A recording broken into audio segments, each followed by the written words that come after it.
નમસ્કાર વિદ્યાર્થી મિત્રો, સ્વાગત છે તમારું ગતિમાન વિદ્યુતભાર અને ચુંબકત્વના લેક્ચર નંબર 8 માં। શું જોયું અત્યાર સુધી આપણે કે જો કોઈ વિદ્યુતભાર ગતિ કરતો હોય કે પછી તમારી પાસે વિદ્યુત પ્રવાહ ધારિત તાર હોય તો એ ચુંબકીય ક્ષેત્ર ઉત્પન્ન કરે। પછી કે જો કોઈ વિદ્યુત પ્રવાહ ધારિત તારને ચુંબકીય ક્ષેત્રમાં મૂકવામાં આવે તો એના ઉપર બળ લાગે, પણ શરત શું કે વિદ્યુત પ્રવાહની દિશા એ ચુંબકીય ક્ષેત્રને સમાંતર કે પ્રતિ સમાંતર હોવી જોઈએ નહીં। જો સમાંતર કે પ્રતિ સમાંતર ન હોય તો એની ઉપર કોઈ બળ લાગે। તો એ જ વસ્તુને આપણે થોડીક આગળ વધારવાની છે કે એક વિદ્યુત પ્રવાહ ધારિત તાર નહીં લઈએ, આપણે એક આખું ગૂંચળું લઈ લઈએ। જેવી રીતે આ એક ચોરસ ગૂંચળું, ચોરસ તો નહીં લંબચોરસ ગૂંચળું લીધેલું છે, એને આપણે ક્યાં મૂકેલું છે તો કે ચુંબકીય ક્ષેત્રમાં। ચુંબકીય ક્ષેત્ર કેવી રીતે ઉત્પન્ન કર્યું તો આપણે બે ચુંબકના ધ્રુવ લીધા। કેવા ધ્રુવ તો કે ઉત્તર ધ્રુવ અને દક્ષિણ ધ્રુવ। તો ફરીથી આપણે ચુંબકના બે ધ્રુવ લીધા, એક ઉત્તર ધ્રુવ, બીજો દક્ષિણ ધ્રુવ। હવે અત્યારે એટલું યાદ રાખો કે ચુંબકીય ક્ષેત્રની દિશા એ ચુંબકના ઉત્તર ધ્રુવથી નીકળીને દક્ષિણ ધ્રુવ તરફ હોય। ફરીથી ચુંબકીય ક્ષેત્રની દિશા ઉત્તર ધ્રુવથી નીકળીને દક્ષિણ ધ્રુવ તરફ હોય। અત્યારે આટલું યાદ રાખવાનું છે। આ વસ્તુ હંમેશા સાચી નથી, પણ અત્યારે એટલું યાદ રાખો કે ચુંબકીય ક્ષેત્રની દિશા ક્યાંથી ક્યાં હોય તો કે ઉત્તર ધ્રુવથી દક્ષિણ ધ્રુવ તરફ। હું આ પૃથ્વીના ધ્રુવની વાત નથી કરતો, પૃથ્વીમાં ઉપર ઉત્તર ધ્રુવ આવે, નીચે દક્ષિણ ધ્રુવ આવે એની વાત નથી કરતો, ચુંબકના ઉત્તર ધ્રુવથી દક્ષિણ ધ્રુવની વાત કરું છું। અત્યારે એટલું યાદ રાખવાનું છે। તો અહીંયા ચુંબકીય ક્ષેત્રની દિશા કઈ થઈ તો આ ક્યાંથી ક્યાં છે તો ડાબી બાજુથી સ્ટાર્ટ કરીને જમણી બાજુ ઉત્તર ધ્રુવથી દક્ષિણ ધ્રુવ તરફ। એમાં આપણે એક લંબચોરસ વિદ્યુત પ્રવાહ ધારિત ગૂંચળું મૂકેલું છે। હવે જો ગૂંચળું કેવું છે, આ લંબચોરસ, અને ચુંબકીય ક્ષેત્રની દિશા ગૂંચળાના સમતલમાં છે। ધારો કે આ મારો હાથ છે, એ ગૂંચળું લંબચોરસ ગૂંચળું, તો આ આવી રીતે ગૂંચળું મૂકેલું છે આડું સમક્ષિતિજ દિશામાં, અને ચુંબકીય ક્ષેત્ર ક્યાં છે તો કે આવું કંઈક, સમજાય છે? તો આ થઈ ગયું ગૂંચળું, એમાં વિદ્યુત પ્રવાહ કેટલો છે I। ગૂંચળાની સાઈઝ કેવી છે તો કે ગૂંચળાની પહોળાઈ છે a અને લંબાઈ છે b। ફરીથી આ પહોળાઈ શું છે a અને લંબાઈ b, અને એને આપણે આવી રીતે બેટરી સાથે કનેક્ટ કરેલું છે। બેટરી કેમ? કારણ કે આપણે વિદ્યુત પ્રવાહ જોઈએ છે। વિદ્યુત પ્રવાહ કેવી રીતે ગતિ કરે છે તો કે બેટરીના ધન ધ્રુવથી ચાલુ કરીને અહીંથી a થી b c d અને ફરીથી ગોળ ફરીને ઋણ ધ્રુવ સુધી પ્રવાહ પૂરો કરશે। તો ઉપરથી જોવો તો ગૂંચળામાં પ્રવાહ કેવી રીતે વહે છે તો કે સમઘડી દિશામાં। ધારો કે અહીંયા હું દોરું તો આ છે ગૂંચળું અને આને આપણે ઉપરથી જોઈએ છીએ તો પ્રવાહ આવી રીતે કંઈક વહે છે। આ છે a b c અને d, અને ચુંબકીય ક્ષેત્રની દિશા ક્યાં છે તો કે આવી કંઈક, આને ઉપરથી જોતા એવું દેખાય। હવે આની ઉપર લાગતું બળ અને ટોર્ક આપણે શોધવાનું છે। અહીંયા મેં ખાલી ટોર્ક લખેલું છે, પણ આપણે બળ પણ જોઈશું। તો જો એક એક બાજુને આપણે લઈએ, પહેલા AB લઈએ, પછી BC લઈએ, પછી CD લઈએ અને પછી DA લઈએ। હવે જો કેવી રીતે શોધશો, વિદ્યુત પ્રવાહ ધારિત તાર હોય તો એની પર આપણે બળ કેવી રીતે શોધવાનું, તો બળનું સૂત્ર છે આપણી પાસે। હું એકવાર આને હટાવી દઉં તો વિદ્યુત પ્રવાહ ધારિત તાર ઉપર લાગતા બળનું સૂત્ર છે F થશે I, જે વિદ્યુત પ્રવાહ હોય એ, ગુણ્યા L સદિશ ગુણ્યા B સદિશ। L સદિશની દિશા કેવી લેવાની તો કે પ્રવાહની દિશામાં, અને મૂલ્ય કેટલું એ તારની લંબાઈ જેટલું। અને આનું જો મારે મૂલ્ય ખાલી શોધવું હોય તો એ થશે I L B sin theta, આવું કઈ થશે। અને થીટા શું છે, L અને B વચ્ચેનો ખૂણો। હવે વાત કરીએ AB ની, તો AB માં શું છે, પ્રવાહ જાય છે અહીંથી અંદરની તરફ। જો ગૂંચળાને હું આડું મૂકું તો પ્રવાહ ક્યાં જાય છે, અંદર, અને ચુંબકીય ક્ષેત્ર ક્યાં છે, આવી રીતે। તો ફરીથી ધારો કે આ બ્લુ છે એ પ્રવાહ અને આ ઓરેન્જ છે એ ચુંબકીય ક્ષેત્ર, આવી રીતે કંઈક આવશે કે બ્લુ ભાગ અંદર જાય છે, પ્રવાહ અહીંયા મારી તરફ આવે છે। તો બંને વચ્ચે ખૂણો કેટલો દેખાય છે, 90, અને તો અહીંયા ખૂણો કેટલો થયો 90। કોના કેસની વાત કરું છું હું, AB ની વાત કરું છું। તો AB ઉપર ખૂણો 90, તો બળ કેટલું લાગશે તો બળ લાગશે ILB જેટલું। કેમ ILB, sin ક્યાં ગયું તો કે sin 90 કેટલું થઈ જશે 1। તો આ કોની વાત થઈ, FAB। FAB પર બળ લાગે ILB જેટલું।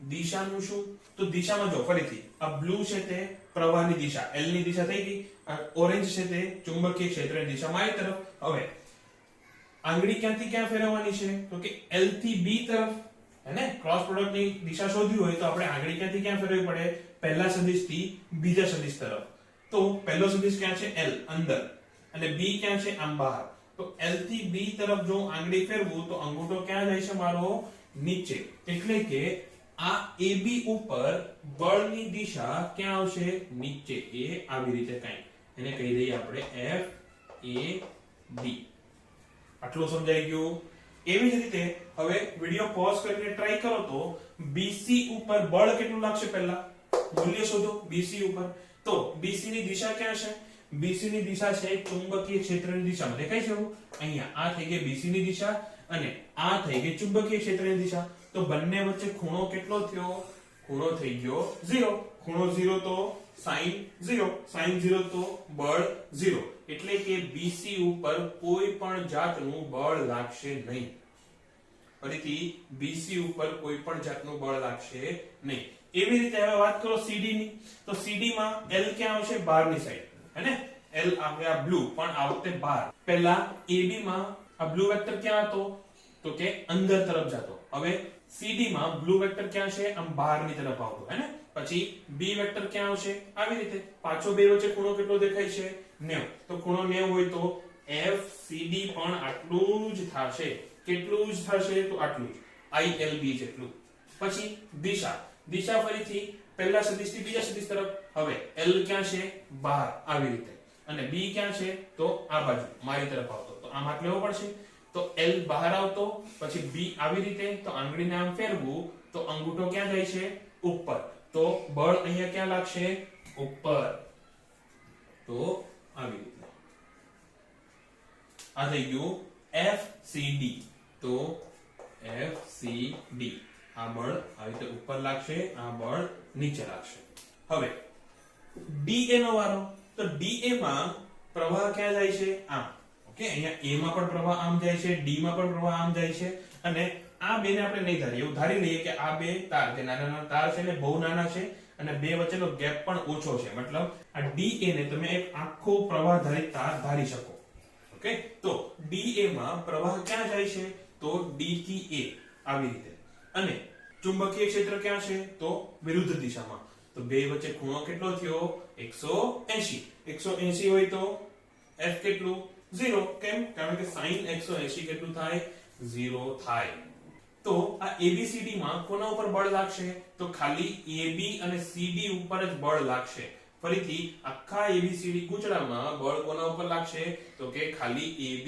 અને CD ઉપર BC અને DA નું શું એની ઉપર બળ કેવું છે 0 તો હવે કુલ બળ શોધવું હોય તો બોલો કુલ બળ કેટલું થશે હે તો જો આ બે ઉપર તો કઈ બળ છે જ નહીં આની ઉપર બળ કેટલું લાગે ILB જેટલું પણ નીચે આની ઉપર બળ કેટલું લાગે ફરીથી ILB જેટલું પણ ઉપર તો બે બળ એકબીજાને કેન્સલ કરશે તો વધ્યું શું આપણી પાસે 0 એટલે કે ગૂંચળા ઉપર કુલ બળ કેટલું લાગશે 0 પણ 0 બળનો મતલબ એવો થોડો કે ગૂંચળું કંઈ કરશે જ નહીં એમ પડ્યું રહેશે મસ્ત હે તો શું થશે એના ઉપર ટોર્ક લાગશે એવું કેમ તો આ જ આકૃતિને જરા સાઈડમાંથી જોઈએ મતલબ આને હું જરા સાઈડમાંથી જોતો હોઉં તો મને આકૃતિ કેવી દેખાય તો ધારો કે આ છે ગૂંચળું આ સાઈડમાંથી દેખાય છે એ ભાગ ઓકે અહીંયા આવશે A અહીંયા આવશે D અને આ છે ગૂંચળાનું મધ્ય બિંદુ તો આખી લંબાઈ જો A હોય આની પહોળાઈ કેટલી છે A આખી પહોળાઈ જો A હોય તો અડધો ભાગ કેટલો A/2 અને આ અડધો ભાગ A/2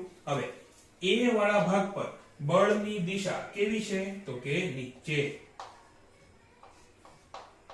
F A B આવી કઈ છે D વાળા ભાગ પર બળની દિશા કેવી છે તો કે ઉપર કેવી FCD સદિશ આવું કઈ છે હવે જો બળના મૂલ્યો સમાન હોય તો પણ જો બળની લાઇન ઓફ એક્શન અલગ હોય લાઇન ઓફ એક્શન એટલે શું આ બળની લાઇન ઓફ એક્શન કઈ કહેવાય તો આ ઊભી આખી રેખા કઈ થઈ લાઇન ઓફ એક્શન અને આ બળની લાઇન ઓફ એક્શન ક્યાં આવશે આ લાઇન ઓફ એક્શન બે ની સેમ છે ના બે વચ્ચે કંઈક અંતર છે હેને તો જો બે બળ સમાન હોય તો પણ જો બંને બળની લાઇન ઓફ એક્શન સમાન ન હોય અલગ અલગ હોય તો કુલ બળ તો 0 થશે પણ ટોર્ક લાગશે ધારો કે આ છે આપણું ગૂંચળું તો આની ઉપર અહીંયા જો અહીંયા કેવું બળ લાગે છે નીચે અહીંયા કેવું બળ લાગે છે ઉપર જો બંને બળ સમાન હશે તો આવી રીતે ચાક ગતિ કરશે, હેને? તો રેખીય ગતિ નહીં થાય, પરંતુ ચાક ગતિ તો જરૂર થશે. કેમ? કારણ કે બંને બળની લાઇન ઓફ એક્શન અલગ છે. અને ચાક ગતિ ક્યારે થાય? કે જો ટોર્ક લાગતું હોય તો. રેખીય ગતિ ક્યારે થાય? તો કે જો બળ લાગતું હોય તો. તો આ ટોર્ક આપણે શોધવાનું છે. આટલી વાત સમજ પડી ગઈ કે જો નિયમિત ચુંબકીય ક્ષેત્રમાં વિદ્યુત પ્રવાહ ધારિત ગૂંચળું મૂકેલું હોય તો એની ઉપર રેખીય બળ કેટલું લાગે? તો 0 લાગે. બળ કેટલું લાગે? કુલ બળ કે કુલ ચોખ્ખું બળ કેટલું લાગે? 0 લાગે. પણ કુલ ટોર્ક 0 થાય એવું જરૂરી નથી. ક્યારેક 0 થશે, ક્યારેક નહીં થાય. ક્યારે થાય એ આપણે જોઈ લઈશું. મોટા ભાગના કેસમાં કુલ ટોર્ક 0 થશે નહીં. તો હવે આપણે જોઈએ AB બાજુ ઉપર લાગતું ટોર્ક. AB બાજુ ઉપર લાગતું ટોર્ક કયા છે? તો આ. તો હવે થોડું રિવિઝન કરી લઈએ ટોર્કનું. તો આપણે અહીંયા આટલા ભાગમાં ચર્ચા કરીએ. ધારો કે એક ઘડિયાળનો કાંટો છે આવી રીતે, એટલે કાંટો નથી, કાંટા જેવું જ છે, મતલબ અહીંયા ફિક્સ કરેલો છે. અહીંયાથી આપણે એને ચાક ગતિ કરાવી શકાય. તો આની ઉપર ધારો કે હું બળ લગાવું છું આવું કંઈક F. આ બળનો મતલબ બળ જે બિંદુ ઉપર લાગે છે એનો સ્થાન સદિશ છે R. બળ લાગે છે F અને બે વચ્ચે ખૂણો છે 90. હેને? તો ટોર્ક કેવી રીતે માપવાનું? તો ટોર્કનું મૂલ્ય શું થાય? કે ટોર્કનું મૂલ્ય થાય બળ ગુણ્યા બળનું ભ્રમણ અક્ષથી લંબ અંતર. તો બળનું ભ્રમણ અક્ષથી લંબ અંતર આપણે લખીએ R પરપેન્ડિક્યુલર કે R લંબ. ફરીથી ટોર્ક શું થાય? બળ ગુણ્યા બળનું ભ્રમણ અક્ષથી લંબ અંતર. અહીંયા તો લંબ જ છે, મતલબ આ અંતર થશે એ જ બળનું ભ્રમણ અક્ષથી લંબ અંતર થશે અહીંયા આ કેસમાં. તો અહીંયા ટોર્ક કેટલું થશે? અહીંયા ટોર્ક થશે Fr જેટલું જ. પણ જરૂરી થોડું છે કે દર વખતે બળ આવી રીતે લંબ જ લાગે. ધારો કે બળ આવી રીતે કંઈક લાગે છે, બળ લાગે છે એ આવી રીતે, આ થઈ ગયું બળ. હવે ધારો કે બળ અને R વચ્ચેનો ખૂણો છે થીટા. ભૂલ કરતા નહીં, આ ખૂણો બળ અને R વચ્ચેનો ખૂણો નહીં થાય. ક્યારે પણ બે સદિશનો ખૂણો માપવો હોય તો બેની પૂંછડી પહેલા જોડવાની આવી રીતે. અહીંયા જો, અહીંયા આનું માથું છે R નું અને બળની પૂંછડી છે, ત્યારે અહીંયા તમે એને માપી શકો નહીં. R ને ઉપાડીને અહીંયા મૂકવાનો તો આવું કંઈક થશે. જો આ થઈ ગયું બળ અને R ને ઉપાડીને અહીંયા મૂક્યો, ત્યારે આપણે આ એંગલ માપ્યો. ફરીથી બે સદિશ વચ્ચે ખૂણો માપતા પહેલા બેની પૂંછડી જોડી દેજો. બેની પૂંછડી વચ્ચે ગાંઠ મારી દેવાની. તો આ થઈ ગયો થીટા. હેને? હવે શું શોધવું છે મારે? બળ અને ભ્રમણ અક્ષ વચ્ચેનું લંબ અંતર. તો R ને આપણે તો F ને આપણે લંબાવી દેવાનું. એ આવી રીતે F ને લંબાવી દીધો. હવે શોધો બળનું લંબ અંતર. તો આ અહીંયા આ લંબ થઈ ગયો. તો આટલું અંતર જ આપણે ગણવાનું. તો જો તમારે ટોર્ક શોધવો હોય અને આ અંતર ધારો કે છે x, તો જો તમારે ટોર્ક શોધવો હોય તો કેવી રીતે લખવાનું? કે ટોર્ક બરાબર બળ ગુણ્યા લંબ અંતર. ક્યાંથી? ભ્રમણ અક્ષથી. તો આ થઈ ગયું એનું ટોર્ક. હવે જો x અને r વચ્ચે શું સંબંધ છે? હે, જો આ એંગલ થીટા હોય તો આ ખૂણો પણ થીટા થાય. અહીંયા આ ખૂણો કેટલો છે? 90. એટલે કે r શું છે? કર્ણ. હેને? તો અહીંયા હું sin થીટા લો તો શું આવશે? સામેની બાજુ છેદમાં કર્ણ, x ના છેદમાં r. તો x બરાબર r sin થીટા એવું લખી શકાય. હા, તો ટોર્ક શું થઈ ગયું? F r sin theta. આટલું યાદ રાખજો, પછી હજી આપણે આગળ એનો ઉપયોગ કરીશું. અત્યારે વાત મસ્ત ઈઝી છે કે બળ અને r સદિશ જે છે ને એની વચ્ચે ખૂણો કેટલો છે? 90. અહીંયા પણ 90, અહીંયા પણ 90. એટલે આવી કઈ માથાકૂટની અત્યારે જરૂર નથી. જ્યારે આગળનો ટોપિક જોઈશું ત્યારે જરૂર પડશે. તો હું આને ભૂસી નાખું. હવે તો શું શોધવું છે આપણે? કે AB બાજુ પર લાગતું ટોર્ક. AB બાજુ ક્યાં છે? અહીંયા અંદરની તરફ જતી. હવે બળ ક્યાં લાગે છે? નીચે. હવે સ્થાન સદિશ કેટલો છે? તો કે a/2. તો ટોર્ક એટલે શું થાય? પહેલા તો બળ કેટલું છે? F a b. અને બળ અને ભ્રમણ અક્ષ કઈ આવશે? બાય ધ વે ભ્રમણ અક્ષ આવશે આવી કંઈક, આમ પેજમાંથી બહાર આવતી. અહીંયા પણ આવી, જો હું વચ્ચેથી આવી રેખા દોરું આવી કંઈક, તો આની આસપાસ એ ભ્રમણ કરશે આવી રીતે. હેને? તો ભ્રમણ અક્ષથી અંતર કેટલું છે? a/2. લંબ અંતર કેટલું છે? a/2. હવે યાદ છે આ FAB કેટલું હતું? AB બાજુ પર લાગતું બળ કેટલું હતું? એ હતું ILB. તો ILB A/2. અને હા, એક નાની એવી ભૂલ થઈ ગઈ. અહીંયા L બરાબર આપણે કેટલા લીધા છે કે બાજુની લંબાઈ કેટલી છે? તો કે B જેટલી. તો અહીંયા ILB નહીં લખીએ, આપણે IBB લખીએ. મતલબ નાનો b મોટો b. નાનો b મતલબ તારની લંબાઈ, મોટો b મતલબ ચુંબકીય ક્ષેત્ર. તો આ થઈ ગયું AB બાજુ ઉપર લાગતું ટોર્ક. એવી રીતે CD બાજુ પર લાગતું ટોર્ક શોધો. એ પણ સેમ જ થવાનું ને, FCD ગુણ્યા A/2. FCD કેટલું છે? એ પણ હતું ILB જેટલું. પણ હવે આપણે ILB ને ડાયરેક્ટ લખું છું IBB છેદમાં A ના છેદમાં 2. તો આ થઈ ગયું CD ઉપર લાગતું ટોર્ક. મને લાગતું નથી કે કોઈને ડાઉટ હશે, પણ તો પણ હોય તો પૂછી લેજો. એકાદી વાર વિડિયો રિવાઇન્ડ કરીને જોઈ લેજો, નહીતર મને પૂછી લેજો, શરમાતા નહીં. અને હવે કુલ ટોર્ક શોધવું છે, આખા ઉપર લાગતું કુલ ટોર્ક. જો BC અને AD ઉપર તો કોઈ ટોર્ક જ નથી લાગવાનું. કેમ? કારણ કે કોઈ બળ જ નથી. એટલે કુલ ટોર્ક શોધવા માટે આપણે AB અને CD ના ટોર્કનો સરવાળો કે બાદબાકી કરવી પડે. હવે જો બંને ટોર્ક એકબીજાની દિશામાં છે કે વિરુદ્ધ દિશામાં? આ આકૃતિ જોઈને શું લાગે છે?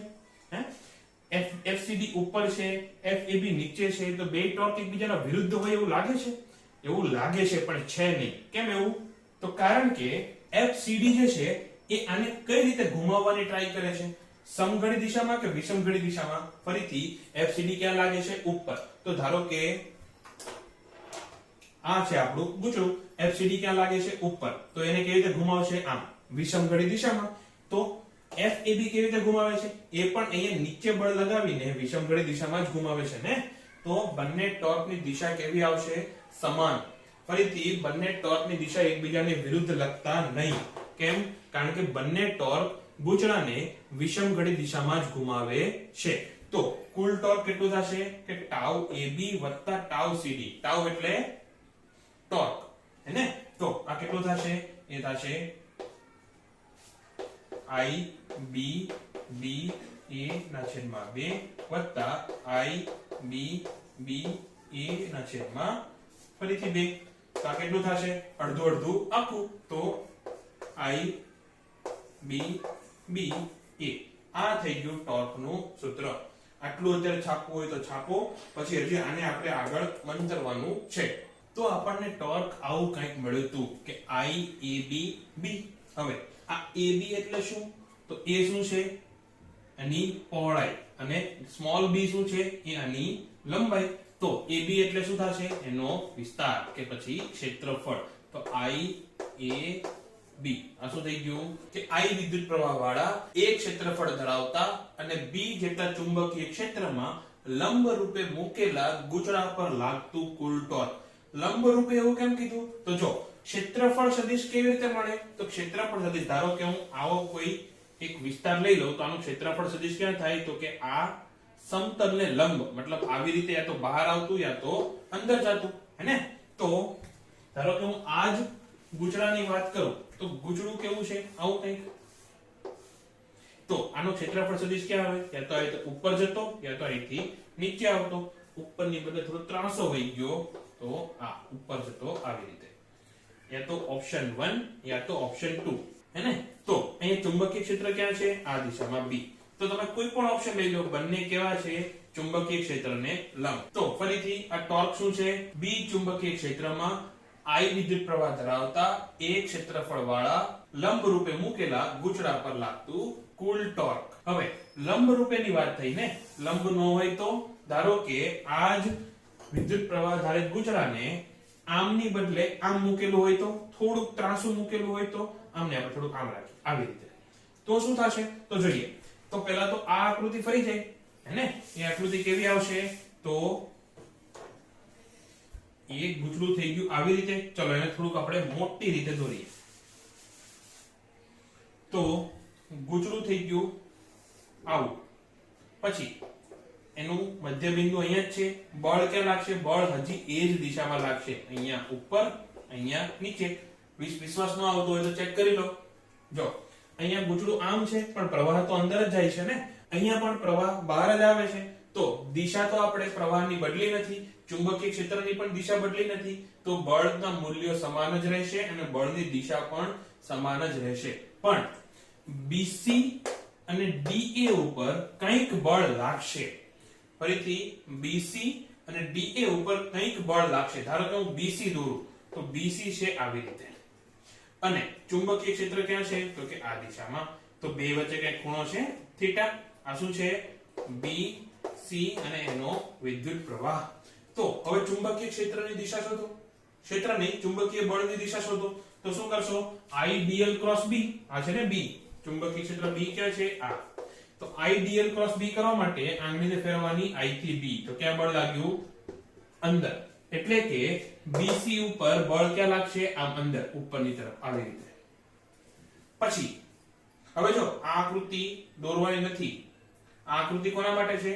આમ સમતલ ચુંબકીય ક્ષેત્રની દિશામાં હોય એના માટે. અને બીજી આકૃતિ હું અત્યારે દોરતો નથી, PDF માં મોકલેલી હશે અને ચોપડીમાં પણ છે. અત્યારે હું ખાલી સમજાવું છું. હવે જો AD ઉપર બળ કેવી રીતે લાગશે? તો AD પણ આમ જ છે, ખાલી ફરક કેટલો છે કે પ્રવાહની દિશા ઊંધી છે, આવી રીતે. હે ને? તો અહીંયા હવે બળ કેવી રીતે લાગશે? પાછું IDL ક્રોસ B કરો. DL ક્યાં છે? આમ નીચે. B ક્યાં છે? આમ. તો અંગૂઠો ક્યાં આવ્યો? બહાર. એટલે કે આની ઉપર બળ ક્યાં લાગશે? આ દિશામાં. ફરીથી જો સમતલ આમ જ હોય, મતલબ ચુંબકીય ક્ષેત્ર આમ અને ગૂંચળું આમ, એ પણ આવી રીતે, આમની આમ આગળ, તો BC અને DA ઉપર કોઈ બળ લાગશે નહીં. પણ જો ગૂંચળું થોડુંક ત્રાંસુ હોય તો BC ઉપર બળ લાગશે ઉપર, ઉપર નહીં, આમ અંદરની તરફ, અને DA ઉપર બળ લાગશે આમ બહારની તરફ. તો બે બળ કેવા છે? સમાન અને વિરુદ્ધ દિશાના. બંને બળની લાઈન ઓફ એક્શન જરા ચેક કરો, એ પણ એક જ હશે. મતલબ જો આ છે ગૂંચળું, આ BC ઉપર બળ લાગે છે આ દિશામાં, AD ઉપર બળ લાગે છે આ દિશામાં. તો બંને બળ અને આમ ખેંચશે, હેને? તો કુલ બળ કેટલું લાગશે? 0. અને લાઈન ઓફ એક્શન પણ કેવી છે? સમાન. એટલે કે આનું ક્યાંય ભ્રમણ થશે નહીં. આ બે બળને કારણે કોઈ પણ ભ્રમણ થશે નહીં. તો અત્યારે પણ ભ્રમણ કરાવવા વાળા બળ કયા છે? તો આ બે જ, FAB અને FCD. તો આપણે આ FAB અને FCD ની ચર્ચા કરવાની છે. FAB FCD, સોરી CD નહીં, હા CD. તો હું આની વાત કરતો હતો કે પહેલા આપણે ગૂંચળું જે આવી રીતે લીધું હતું ને, એની બદલે મેં થોડુંક ફેરવી દીધું આવી રીતે. તો એનું ક્ષેત્રફળ સદિશ ક્યાં છે? આ નીચે આમ જાય છે. કેમ? આને લંબ રૂપે. જો આ હોય ગૂંચળું તો એનો ક્ષેત્રફળ સદિશ અને લંબ હોય. એને જો આમ થોડુંક ફેરવી નાખું તો આમ ત્રાંસો મળે, આવી રીતે કેસરી જે દેખાય છે ને, દેખાય છે કે દેખાતું? હા, આવી રીતે. તો A સદિશ આવશે અહીંયા, B સદિશ ચુંબકીય ક્ષેત્રનો સદિશ ક્યાં છે? ફરીથી ઉત્તરથી દક્ષિણ તરફ, અને બે વચ્ચે ધારો કે ખૂણો છે થીટા. હવે બળની વાત તો આપણે કરી લીધી. કેમ કે AB ઉપર બળ લાગશે નીચે, DC ઉપર બળ લાગશે ઉપર, CB ઉપર બળ લાગશે અંદર, અને AD ઉપર બળ લાગશે બહારની તરફ. અને BC અને AD ઉપર જે બળ લાગે એ કેવા હશે? સમાન અને એકબીજાને વિરોધી. તો કુલ બળ BC અને AD ના કારણે કેવું થઈ જશે? 0. તો જે કંઈ પણ ભ્રમણ થશે એ કોના કારણે થશે? તો એ થશે FAB અને FCD ના કારણે. તો પાછું આપણે ટોર્ક શોધવાનું છે. તો ટોર્ક કોની પર લાગતું? AB બાજુ પર લાગતું ટોર્ક. હવે અહીંયા ટોર્ક શોધવા માટે તમે બળ ગુણ્યા આ A/2 ના કરી શકો. કેમ? કારણ કે આપણે શું લેવાનું છે? લંબ અંતર. કોની વચ્ચે લંબ અંતર? તો કે બળ અને ભ્રમણ અક્ષ વચ્ચેનું લંબ અંતર. તો બળને આપણે પાછળની તરફ આવી રીતે લંબાવી દીધા. FCD ને નીચે લંબાવી દીધું, FAB ને મેં ઉપર લંબાવી દીધું. અને કયું અંતર શોધવાનું છે મારે? તો કે આ અંતર. એક આ અને બીજું આ. હવે અહીંયા જો હું લંબ દોરું, આને હું અહીંયા આવી રીતે લંબ દોરું, કયો લંબ છે? આ બે વચ્ચે, આ કેસરી લીટી અને ડોટેડ લીટી વચ્ચેનો લંબ, હે ને?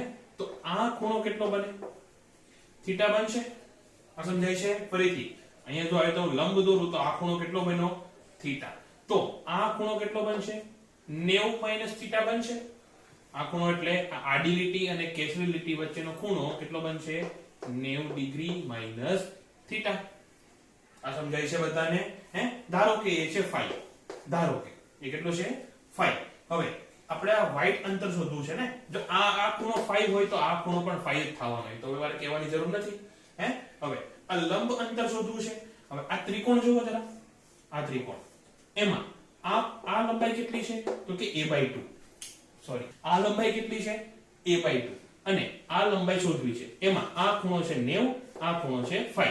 તો કેટલો થશે? એ થશે a/2 cos phi.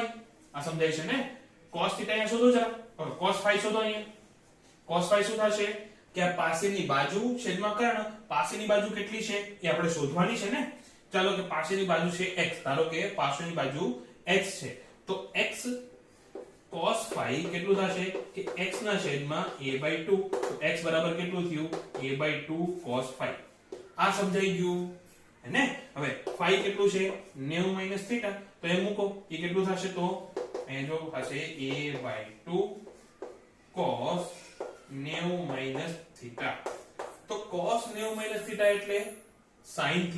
તો હવે હું ડાયરેક્ટ લખું છું કે ટોર્ક શું થાય? એક તો કે બળ, તો કે FAB ગુણ્યા લંબ અંતર, બળનું ભ્રમણ અક્ષથી લંબ અંતર, એ આપણે અહીંયા શોધેલું છે, એ છે a/2 sin phi, phi ની θ, a/2 sin θ. હવે ડાઉટ નથી કોઈને? હે, આ વસ્તુ ચોપડીમાં બેઠી આપેલી છે પણ ટૂંકમાં આપેલી છે, તો મેં થોડું ડિટેલમાં બનાવી દીધું. આ આકૃતિમાં આટલો થોડો ઘણો એડિશન કરવું હોય ચોપડીમાં તો કરી નાખજો. હવે FAB કેટલો હતો યાદ છે કોઈને? એ હતું IBB. એ ગણતરી મેં અહીંયા કરી નથી, પણ પરીક્ષા હોય તો કરવી જરૂરી, અને આપણે સાઈડમાં કરી હતી યાદ હોય તો ILB sin θ કરીને. તો θ કેટલો હતો? 90. L કેટલો હતો? Small b. ઓકે, અને આ છે a/2 પણ હજી sin θ આવશે આ વખતે. એવી જ રીતે tau CD પણ સેમ જ મળશે, એ હું ડાયરેક્ટલી લખી નાખું છું IBB a/2 sin θ. કુલ ટોર્ક શોધવું હોય તો કુલ ટોર્ક કેટલો થશે? તો કે આ વત્તા આ. ફરીથી FCD એને વિષમઘડી દિશામાં ફેરવે, FAB પણ એને વિષમઘડી દિશામાં ફેરવે, તો આપણે સિમ્પલી એડ કરી દેવાનું. તો કુલ ટોર્ક કેટલું થશે? તો હું ડાયરેક્ટલી હવે લખું છું, એ થશે IABB sin θ. ફરીથી AB શું છે? AB છે આ ગૂંચળાનું ક્ષેત્રફળ, તો એ થશે IAB sin θ. જ્યાં θ શું છે? તો કે ક્ષેત્રફળ સદિશ અને b સદિશ વચ્ચેનો ખૂણો. તો જો કોઈ સદિશનું મૂલ્ય કે એક સદિશનું મૂલ્ય ગુણ્યા બીજા સદિશનું મૂલ્ય ગુણ્યા બે વચ્ચેનો sin θ હોય, તો એ સદિશને આપણે સદિશ સ્વરૂપે લખવું હોય તો શું લખાય? તો એ થશે I A સદિશ ગુણ્યા b સદિશ. આવું કહેવાય ને? તો આ શું થઈ ગયું? ગૂંચળા પર લાગતા ટોર્કનું સામાન્ય સૂત્ર. આગળના કેસમાં એક ખાસ કિસ્સો હતો કે જ્યારે પ્લેન એ ચુંબકીય ક્ષેત્રને સમાંતર હોય, અહીંયા કઈ ખૂણો બનાવતો હોય તો પણ સૂત્ર સાચું છે. તો આટલું છાપો, પછી આપણે પાછા આને મંતરીએ. હવે આ સૂત્રને આપણે મંત્રીને એક નવી રાશિ આપણે વ્યાખ્યાયિત કરવાની છે. નવી રાશિ એટલે નવો એકમ આવશે, નવું પારિમાણિક સૂત્ર આવશે, તો તમારે નવું યાદ રાખવાનું બધું આવી ગયું, તો થોડું ધ્યાન આપજો. હવે હું આ I ને કૌંસની અંદર લઈ લઉં, તો હું આવી રીતે લખું છું I A સદિશ ગુણ્યા b સદિશ. હે, હવે ધારો કે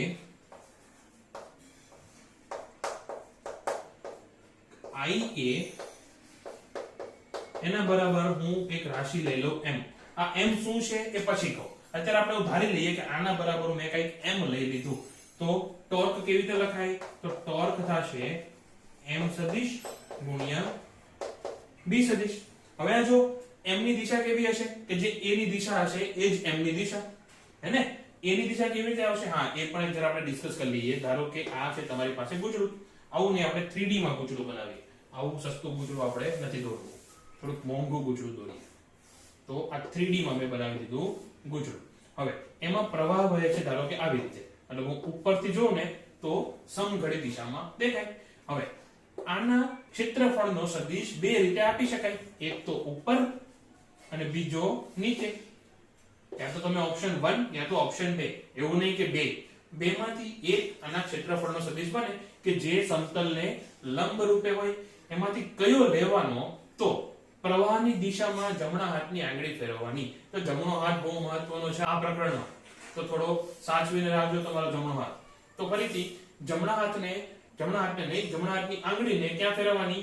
પ્રવાહની દિશામાં. પ્રવાહ કેવી રીતે વહે છે? તો કે ઉપરથી જોવો તો સમઘડી દિશામાં. તો આંગળી ક્યાં આવે છે? નીચે. એટલે કે અહીંયા ક્ષેત્રફળ સદિશ આપણે કયું લેવાનું? કે ઓપ્શન 2. ફરીથી હવે ચાલો કે હું આવી રીતે એક ગુચડું લઈ લઉં અને આમ ફરે છે પ્રવાહ. તો આંગળી આમ ફેરવો, હાથ ક્યાં આવે છે? અંગૂઠો બહાર. તો ચુંબકીય ક્ષેત્રની ક્ષેત્રફળની દિશા કેવી આવશે? આમ બહાર તરફ આવતી. સમઘડી દિશામાં હોત તો અંદર તરફ જાતી. હવે યાદ રહેશે. તો અહીંયા પણ m ની દિશા કઈ લેવાની? તો પ્રવાહની દિશામાં આંગળી ફેરવવાની અને જે ક્ષેત્રફળની દિશા મળે એ જ થશે m ની દિશા. ફરીથી m શું છે એ હું અત્યારે કહેતો નથી. અમુક કે તમે જોયું છે કે ટોર્ક હોય ગુણ્યા નહીં, એના બરાબર કોઈક સદિશ હોય, સદિશ એના ગુણ્યા કોઈ ક્ષેત્ર હોય. આવું સૂત્ર ક્યાંય જોયું છે? તો કે હા. કયું સૂત્ર હતું? કે ટાઉ બરાબર p વેક્ટર ગુણ્યા e વેક્ટર. આ શું છે? તો કે એક નિયમિત ચુંબકીય ક્ષેત્ર E માં એક વિદ્યુત ડાયપોલ P મૂકેલી હોય તો એના પર લાગતું બળ કેટલું આવે? બળ નહીં, ટોર્ક કેટલું આવે? તો કે P ક્રોસ E જેટલું. એવો જ કેસ અહીંયા છે કે ટોર્ક બરાબર કંઈક સદિશ ગુણ્યા ચુંબકીય ક્ષેત્ર. તો આ m શું હશે? તો m એવું કંઈક હશે કે જેને આપણે ડાયપોલ કહી શકીએ. હેને? વિદ્યુતમાં આ ડાયપોલ હતી તો અહીંયા I એ શું બનશે? ડાયપોલ બનશે. તો આને શું કહેવાય? ચુંબકીય મોમેન્ટ. ફરીથી આ શું હતું? Dipole moment. એવી રીતે m શું છે? ચુંબકીય મોમેન્ટ. હવે મેં કહી દીધું m શું છે. હવે યાદ રાખજો, આ ચુંબકીય મોમેન્ટ શું છે? એક નવી રાશિ. ઓકે, તો m નું હવે એકમ બોલો.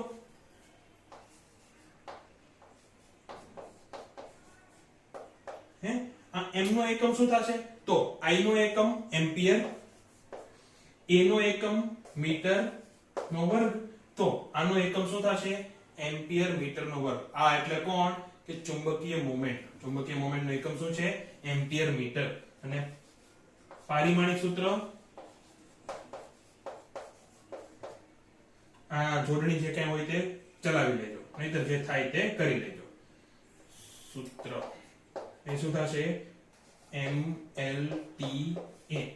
m એટલે દળ, અહીંયા કઈ દળ આવ્યું ના તો 0. l એટલે લંબાઈ, મીટર નો વર્ગ એટલે લંબાઈનો વર્ગ, સમયની 0 ઘાત અને એમ્પિયરની 1 ઘાત. તો આ કોનું પારિમાણિક સૂત્ર છે? એ છે ચુંબકીય મોમેન્ટનું પારિમાણિક સૂત્ર. હવે સરખાવવાનું છે સાઈડ બાય સાઈડ રાખીને. આવો કેસ લઈ લો કે નિયમિત વિદ્યુત ક્ષેત્રમાં એક ડાયપોલ મૂકેલી છે, કંઈક થીટા ખૂણો બનાવે છે. એને જો તમે આમ છોડી દો તો શું થશે? એના ઉપર ટોર્ક લાગશે અને એ ડાયપોલ ચુંબકીય ક્ષેત્રને સમાંતર આવીને અટકી જશે. સમાંતર આવીને અટકી જાય પછી એની પર કોઈ જાતનું ટોર્ક કે કોઈ જાતનું બળ લાગશે નહીં. એવી રીતે આકૃતિ તો ઉડાડી દીધી, પણ એવી રીતે આપણા ગુચડાવાળા કેસમાં થશે. જો ગુચડું આમ હોય, કઈક થીટા ખૂણો બનાવતું હોય તો ગુચડું. ઓકે, ચલો આપણે આ ગુચડું લઈ લઈએ. ફરીથી ચુંબકીય ક્ષેત્ર છે આ દિશામાં, ગુચડું આપણે રાખેલું છે આમ. તો ક્ષેત્રફળ સદિશ અને ચુંબકીય ક્ષેત્ર વચ્ચે ખૂણો કેટલો હતો? 90. તો પછી એ આમ ફરશે, એના પર ટોર્ક લાગશે. જેવો બે વચ્ચેનો ખૂણો 0 થાય, આવી રીતે જ્યારે ગોઠવાઈ જાય P અને E, એની જેમ અહીંયા M અને B એકબીજાને સમાંતર ગોઠવાઈ જાય એટલે આ ફરવાનું બંધ કરી દે છે. એટલે શું? કે આ એક સંતુલનમાં આવી ગયું. સંતુલન એટલે ખબર છે ને કે જ્યારે નેટ ટોર્ક પણ 0 હોય, નેટ બળ પણ 0 હોય, ત્યારે શું કહેવાય? કે એક સંતુલનની સ્થિતિ છે. હવે પાછું જો આપણે વિદ્યુતની વાત કરીએ તો એમાં બે પ્રકારના સંતુલન હતા: સ્થિર સંતુલન, અસ્થિર સંતુલન. સ્થિર સંતુલન એટલે થીટા 0. એટલે શું? કે P આવી રીતે અને B પણ અને E પણ આવી રીતે. હેને? તો આ થઈ ગયું સ્થિર સંતુલન. અસ્થિર સંતુલન શું હતું? કે થીટા 180 હોય, એટલે કે P આવી રીતે અને E આવી રીતે. આવું બધું યાદ છે? એકદમ ફટાફટ ભણાવું છું એવું ધારીને કે તમને આ બધું યાદ હશે. તો આના કેસમાં સ્થિર સંતુલન એટલે શું? કે ધારો કે આ છે ક્ષેત્રફળનો સદિશ, તો આવી રીતે હોય, મતલબ કે ચુંબકીય ક્ષેત્ર પણ આ દિશામાં અને ક્ષેત્રફળ સદિશ પણ આ દિશામાં. તો એ કેવું સંતુલન થઈ ગયું? સ્થિર સંતુલન. આવી રીતે રાખેલું હોય તો મતલબ ક્ષેત્રફળ સદિશ આમ મારી તરફ આવતો અને ચુંબકીય ક્ષેત્ર આ દિશામાં, તો એ કેવું સંતુલન થઈ ગયું? અસ્થિર સંતુલન. તો આ બધી વાત એમાં પણ લાગુ કરી શકાય. એક વાત સિવાય, બંને વચ્ચે તફાવત શું છે? બંને એટલે કે ચુંબકીય મોમેન્ટ અને વિદ્યુતની ડાયપોલ વચ્ચે તફાવત શું છે? તો વિદ્યુતની ડાયપોલ એટલે શું હતું? કે તમારી પાસે બે વિદ્યુતભાર હોય, એક માઈનસ q વિદ્યુતભાર, એક પ્લસ q વિદ્યુતભાર, અને બંને વચ્ચેનું અંતર હોય 2a. હેને? તો આને તમે તોડી શકો આવી રીતે, પણ અહીંયા આપણી પાસે શું છે? એક વિદ્યુત પ્રવાહ ધારિત ગૂંચળું.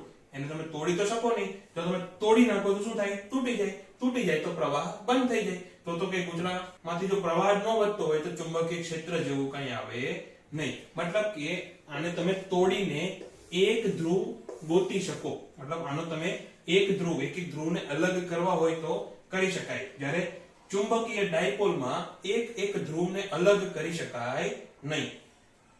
હેને? ભવિષ્યમાં આપણે જોઈશું જ્યારે આપણે ગજિયો ચુંબક જોઈએ ને, એમાં આવી રીતે આવે, અહીંયા નોર્થ, અહીંયા સાઉથ. તો આ પણ એક ડાયપોલ જ કહેવાય, ચુંબકીય ડાયપોલ જ છે. આનું એડવાન્સ રૂપ કહી શકો તમે. આનું એટલે કે આનું વિદ્યુત પ્રવાહ ધારિત ગૂંચળાનું એડવાન્સ રૂપ. તો એમાં પણ જો તમે તોડશો તો એવું નહીં બને કે આ બાજુ તમને મળે નોર્થ, આ બાજુ તમને મળે સાઉથ. અહીંયા આવું કંઈક થશે. તો આ બનશે સાઉથ, આ બનશે નોર્થ. તો તમે ચુંબકના ગમે એટલા ટુકડા કરો પણ તમને સિંગલ ધ્રુવ ક્યાંય મળશે નહીં. જ્યારે વિદ્યુતમાં તમે જો ડાયપોલને તોડી નાખો તો તમને સિંગલ ધ્રુવ મળે. આટલો એક નાનો એવો તફાવત છે, બાકી બધું લગભગ સેમ છે. હવે બીજી વાત કે m બરાબર આપણે કીધું કે I a, પણ જો એમ કહું કે મારી પાસે ગૂંચળું છે અને આવી રીતે m જેટલા આટા છે, તો એમાંથી એક સમયે કેટલો પ્રવાહ પસાર થતો હશે? તો એક સમયે ni જેટલો પ્રવાહ પસાર થતો હશે. તો એનો ડાયપોલ મોમેન્ટ કેવી મળશે? NIA જેટલી. આ શું છે? કે n આટા ધરાવતું એક ક્ષેત્રફળ વાળું અને I જેટલો પ્રવાહ ધરાવતા ગૂંચળાનું ચુંબકીય મોમેન્ટ એ કેટલો આવશે? NIA. જેટલાના બાપા કહે ને એ ભાઈ એ, એની જેમ અહીંયા NIA. ઓકે, તો ચાલો હવે ઉદાહરણ નંબર 4.9. हमारा कपड़ा क्लासरूम के भरी गयो, लगता है किसी दूसरे का खोली में आ गए बाबा. तो હું જ્યાં વિડિયો રેકોર્ડ કરતો હતો ને ત્યાં પાવર ગયો, એટલે મારે હવે આ ક્લાસમાં વિડિયો રેકોર્ડ કરવો પડે છે. તો એ બધી વસ્તુમાં ધ્યાન આપ્યા વગર ઉદાહરણ 4.9 જોઈએ. તો શું છે ઉદાહરણ 4.9? 4.9 નથી, 4.10 છે. એક નું કરપ્શન થઈ ગયું. 4.10. તો 4.10 શું કહે છે? કોઈ સ્થળે પૃથ્વીના ચુંબકીય ક્ષેત્રનો સમક્ષિતિજ ઘટક 3 ગુણ્યા 10 ની 5 ઘાત છે, -5 ઘાત. તો BH બરાબર 3 ગુણ્યા 10 ની -5 ઘાત ટેસ્લા. હવે પહેલા પૃથ્વીના ચુંબકીય ક્ષેત્ર વિશે થોડી ચર્ચા કરી લઈએ. આગળના ચેપ્ટરમાં તમે ભણવાના જ છો, પણ અત્યારે થોડી ચર્ચા કરી લઈએ. તો ધારો કે આ છે પૃથ્વી, અને હવે પૃથ્વીમાં અહીંયા આવે ભૌગોલિક ઉત્તર ધ્રુવ, અહીંયા આવે ભૌગોલિક દક્ષિણ ધ્રુવ. હું ભૌગોલિક ધ્રુવની વાત કરું છું. ઓકે, તો પૃથ્વીમાં ઉપર આવે ભૌગોલિક ઉત્તર ધ્રુવ, નીચે આવે ભૌગોલિક દક્ષિણ ધ્રુવ. અને પૃથ્વીની ચુંબકીય ક્ષેત્ર રેખાઓ ભૌગોલિક દક્ષિણ ધ્રુવથી નીકળીને ભૌગોલિક ઉત્તર ધ્રુવમાં સમાઈ જાય. ફરીથી પૃથ્વીના ચુંબકીય ક્ષેત્રની ક્ષેત્ર રેખાઓ ભૌગોલિક દક્ષિણ ધ્રુવમાંથી નીકળીને ઉત્તર ધ્રુવમાં સમાઈ જાય. હવે ધારો કે તમે અહીંયા ઊભા છો દક્ષિણ ધ્રુવ ઉપર, તો ત્યાં તમને ચુંબકીય ક્ષેત્ર રેખા કેવી દેખાય? તો નીચેથી ઉપર જતી હોય દેખાય કે નહીં? અહીંયા તમે ઊભા હો તો ચુંબકીય ક્ષેત્ર રેખા ક્યાં જાય? આમ ઉપર નીકળે કે નહીં? હે ને? અહીંયા તો તમે ઊંધા હો ને, તો ક્ષેત્ર રેખા આમ ઉપર જતી હોય એવી દેખાય. અને જો તમે ઉત્તર ધ્રુવ પર ઊભા હો, ધારો કે તમે અહીંયા ઊભા હો, તો ક્ષેત્ર રેખા ક્યાંથી ક્યાં આવતી હોય? તો ઉપરથી આવીને જમીનમાં નીચે સીધે સીધી જતી રહે. ઓકે, તો ઉત્તર ધ્રુવ અને દક્ષિણ ધ્રુવ પર ચુંબકીય ક્ષેત્રની દિશા કેવી હોય? તો કે શિરોલંબ દિશામાં. જો તમે ઉત્તર ધ્રુવ પર હોવ તો આમ નીચે, અને દક્ષિણ ધ્રુવ પર હોવ, એટલે હું અહીંયા દક્ષિણ ધ્રુવ પર ઊભો હોઉં તો મને એવું દેખાય કે પૃથ્વીની ક્ષેત્ર રેખા કેવી છે? ઉપર તરફ. અથવા પૃથ્વીનું ચુંબકીય ક્ષેત્ર કેવું છે? ઉપર તરફ. હે ને? હવે આપણે ભારત દેશ આવે અહીંયા ક્યાં? અને મોટા ભાગના દેશો આટલામાં ક્યાંક આવે હે ને? તો આટલા ભાગમાં પૃથ્વીનું ચુંબકીય ક્ષેત્ર કેવું દેખાય છે? જો આ વિષુવવૃત્ત ઉપર પૃથ્વીની સપાટી અને ચુંબકીય ક્ષેત્ર બંને કેવા હોય? સમાંતર. ફરીથી વિષુવવૃત્ત ઉપર પૃથ્વીની સપાટી અને ક્ષેત્ર સમાંતર હોય. આટલું યાદ રાખજો. હવે જેમ જેમ ઉપર જાઓ એમ એમ ધારો કે આ છે ચુંબકીય ક્ષેત્ર, તો વિષુવવૃત્ત ઉપર કેવું છે? એકદમ સમાંતર. પછી જેમ જેમ તમે ઉપર જાઓ ને ઉત્તરમાં, તો પૃથ્વીનું ચુંબકીય ક્ષેત્ર કેવું થતું જાય? ધીમે ધીમે નીચે આવતું જાય. અને જેવા તમે અહીંયા ઉત્તર ધ્રુવ પર પહોંચો ત્યારે એકદમ ચુંબકીય ક્ષેત્ર કેવું થઈ ગયું હોય? નીચે. તો ધારો કે અહીંયા ઊભા છીએ આપણે, તો ચુંબકીય ક્ષેત્ર કેવું છે? એકદમ હોરિઝોન્ટલ હશે? ના, એકદમ સમાંતર કે સમક્ષિતિજ નહીં હોય, થોડું નીચે હશે. તો જનરલી મોટા ભાગના દેશોમાં ચુંબકીય ક્ષેત્ર કેવું હોય? આમ થોડુંક નીચે, એકદમ આડું નથી, થોડું નીચે છે. તો એના બે ઘટકો મળે. ધારો કે એક ઘટક છે આ, એને કહી દો BH. B હોરિઝોન્ટલ, હોરિઝોન્ટલ એટલે સમક્ષિતિજ. અહીંયા પણ આપણે BH જ લીધો છે. અને બીજો મળે B વર્ટિકલ. B vertical. આ બે યાદ રાખજો. હવે B વર્ટિકલ ખૂબ જ નાનો હોય. B વર્ટિકલ લગભગ 0 જેટલો હોય. એકદમ 0 નથી કહેતો, B વર્ટિકલ લગભગ 0 હોય. તો કારણ કે આ ખૂણો જે થીટા છે ને એ બહુ નાનો હોય, એમ કહી શકો કે થીટા એ લગભગ 0 છે. તો મોટા ભાગનું ચુંબકીય ક્ષેત્ર એ કોના બરાબર હોય? BH જેટલું છે, હે ને? તો તમે જો થીટા લગભગ 0 હોય તો તમે કહી શકો કે B એ લગભગ BH ના જેટલું જ છે. એટલે કે એમ કહી શકો કે 99% ચુંબકીય ક્ષેત્ર કેવું છે? હોરિઝોન્ટલ, એક સમક્ષિતિજ જ છે. શિરોલંબ ચુંબકીય ક્ષેત્ર અસ્તિત્વમાં નથી એવું તમે કહી શકો મોટા ભાગના દેશોમાં. એટલે આપણે ચુંબકીય ક્ષેત્રના સમક્ષિતિજ ઘટકને જ કુલ ચુંબકીય ક્ષેત્ર લઈને ચાલશું. ઓકે? અહીંયા જો તમે એક્ઝેક્ટ ગણતરી કરવા માંગતા હોય તો અહીંયા B વર્ટિકલ પણ ધારવો પડે, B શિરોલંબ પણ આપણે ધારવો પડે, પણ અહીંયા આપણે એને જોવાનો નથી. એવું ધારી લઈશું કે BV કેટલો છે? લગભગ 0. એટલે કે આપણે ખાલી BH સાથે જ ડીલ કરવાની છે. બીજી વાત, આ BH ની દિશા ક્યાં હોય? તો જો દક્ષિણથી નીકળીને ઉત્તર જાય છે, તો તમે અહીંયા ઊભા હો તો તમારા માટે આ દિશા થઈ ગઈ ઉત્તર અને આ દિશા થઈ ગઈ દક્ષિણ. તો ક્ષેત્ર રેખા ક્યાંથી ક્યાં જાય છે? દક્ષિણથી ઉત્તર. મતલબ આ B હોરિઝોન્ટલ ક્યાં હોય? દક્ષિણથી ઉત્તર તરફ હોય હંમેશા. ચુંબકીય ક્ષેત્રનો સમક્ષિતિજ ઘટક હંમેશા દક્ષિણથી ઉત્તર તરફ હોય અને વર્ટિકલ ઘટક ક્યાં હોય? ઉપરથી નીચે તરફ. જો તમે ઉત્તર ગોળાર્ધમાં હોવ તો, જો તમે દક્ષિણ ગોળાર્ધમાં હોવ તો B વર્ટિકલ ક્યાં હોય? ઉપર તરફ. કારણ કે અહીંયા ચુંબકીય ક્ષેત્રની રેખા કેવી હોય? આમ થોડીક ઉપર. ઓકે? તો આટલું યાદ રાખજો. અત્યારે આટલું બધું ડિસ્કસ કરવાની જરૂર નથી, પણ આ B હોરિઝોન્ટલ જ કેમ લીધું એ સમજાવવા માટે આ બધી રામાયણ કરી. અત્યારે આટલું બધું યાદ રાખવાની જરૂર નથી, મગજ ઓવરફ્લો થઈ જશે. આ બધું આવશે પણ આગળના ચેપ્ટરમાં. અત્યારે પૂરું. અત્યારે આપણે એટલું યાદ રાખવાનું છે કે B હોરિઝોન્ટલ જ ચુંબકીય ક્ષેત્ર છે અને BV કેટલો છે? તો કે 0. તો રકમને આગળ વાંચી તો કોઈ સ્થળે પૃથ્વીના ચુંબકીય ક્ષેત્રનો સમક્ષિતિજ ઘટક કેટલો છે? 3 × 10⁻⁵ ટેસ્લા. અને આ ક્ષેત્રની દિશા ભૌગોલિક દક્ષિણથી ભૌગોલિક ઉત્તર છે. એટલે મેં તમને કીધું કે દક્ષિણથી ઉત્તર તરફ હોય. એક સીધો લાંબો વાહક 1 એમ્પિયર જેટલો સ્થાયી વિદ્યુત પ્રવાહ ધરાવે છે. તો I કેટલો છે? I બરાબર છે 1 એમ્પિયર. I બરાબર 1 એમ્પિયર. તેને સમક્ષિતિજ ટેબલ પર મૂકવામાં આવેલ છે અને તેમાંથી પસાર થતા પ્રવાહની દિશા બે રીતે આપેલી છે. એક તો ઓપ્શન A અથવા ભાગ A કે પૂર્વથી પશ્ચિમ તરફ. તો હું ડાયરેક્ટલી આને ઈસ્ટ ટુ વેસ્ટ આવી રીતે દર્શાવી દઉં. તો પૂર્વથી પશ્ચિમ તરફ રાખેલો હોય ત્યારે શું થાય આપણે જોવાનું છે. અને